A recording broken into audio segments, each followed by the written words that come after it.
Hello friends, कैसे हैं आप सब। आप सबका मेरे यूट्यूब चैनल में स्वागत है। आज मैं लेकर आई हूँ एक ऐसी लड़की की कहानी जिसका नाम है अनुष्का। अनुष्का के हौसले की एक ऐसी उड़ान है जिसको हर एक लड़की के लाइफ में आना बहुत ज़रूरी है। तो इसके लिए आइए हम अनुष्का की हौसले की उड़ान को जानते हैं। महज ये 10 साल की उम्र में अनुष्का ने वो काम करा जो कि हम आप सोच भी नहीं सकते हैं। उत्तर प्रदेश की आगरा की रहने वाली अनुष्का ने मात्र 10 साल की उम्र में सामाजिक कार्यों की शुरुआत की। वह भारत की सबसे कम उम्र की रेडियो जॉकी बनी और 3 सीजन तक ग्रामीण भारत के बच्चों के लिए रेडियो शो चलाया। इस शो के जरिए उन्होंने शिक्षा और महिला अधिकार जैसे अहम मुद्दों पर बात की। अपने पिता अनुपम और माँ रूली से मिली प्रेरणा के चलते वह हमेशा समाज के कमज़ोर वर्गों की मदद करने को तत्पर रहीं। वह जब 10 साल की थी तो उन्होंने देखा कि उनके घर के सामने वाले खेत में मजदूर रहते हैं और उनके बच्चे स्कूल नहीं जाते। अनुष्का ने मन ही मन उन बच्चों की भविष्य की कल्पना की और सिहर उठी। इसके बाद उन्होंने 10 साल की उम्र में ही बच्चों को पढ़ाना शुरू कर दिया। यही वो पल था जब अनुष्का को एहसास हुआ कि वह भी समाज में बदलाव ला सकती है। लेकिन अनुष्का का सफ़र आसान नहीं था।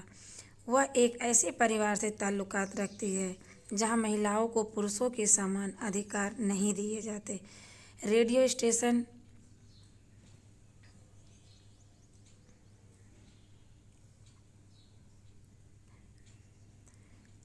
रेडियो स्टेशन तक पहुंचना और उनके लिए किसी जंग से कम नहीं था।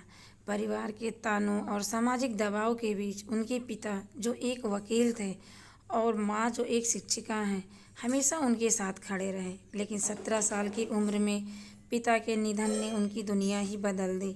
पिता की मौत के बाद अनुष्का को छोटी उम्र में ही विवाह के लिए मजबूर किया गया। लेकिन जब माँ बेटी ने इसके खिलाफ आवाज़ उठाई तो उन्हें घर त्यागने पर मजबूर होना पड़ा।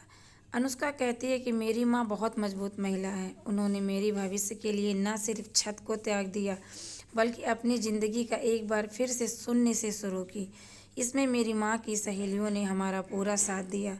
मेरी माँ और उनकी सहेलियों ने ही मुझे यह आसमान दिया है जहाँ मैं उड़ान भर रही हूँ।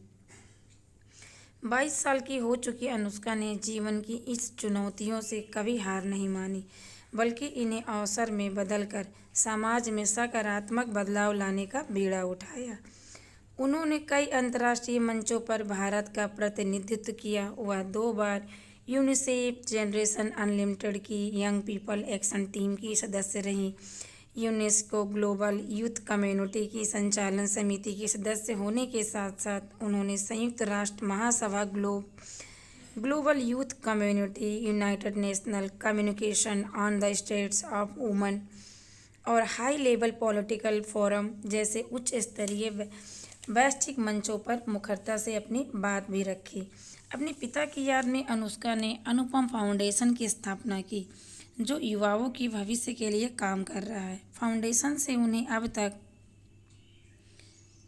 1,25,000 से ज़्यादा युवाओं को सशक्त बनाया है। यह संगठन शिक्षा, लैंगिक समानता, मानसिक स्वास्थ्य और पर्यावरणीय जागरूकता जैसे मुद्दों पर काम करता है। अनुष्का के नेतृत्व में फाउंडेशन ने कई अनूठी पहल की है, जैसे माई लिटिल वॉयस, जिसमें बच्चे पत्रों के माध्यम से सामाजिक मुद्दों पर अपनी राय रखते हैं, और गार्डिकल, जो किशोरियों के अधिकारों और शिक्षों के लिए जागरूकता फैलाता है। जैसे कि अनुष्का ने किया। अनुष्का ने मात्र 10 साल की उम्र में उसने ये कर दिखाया कि नहीं, शिक्षा कितना ज़रूरी है और कुछ करने के लिए तो संघर्ष तो करना ही पड़ता है। बिना संघर्ष का तो कुछ हासिल नहीं होता है। अनुष्का की कहानी से एक प्रेरणा लेनी चाहिए कि ज़िंदगी में कुछ पाने के लिए अगर ज़रूरत पड़े तो पीछे के जितनी भी वो चीज़ें होते हैं, जैसे अनुष्का ने अपना घर छोड़ दिया अपनी मम्मा के साथ, उनकी माँ ने भी सपोर्ट किया उन्हें, तब ये चीज़ें हो पाई। धन्यवाद।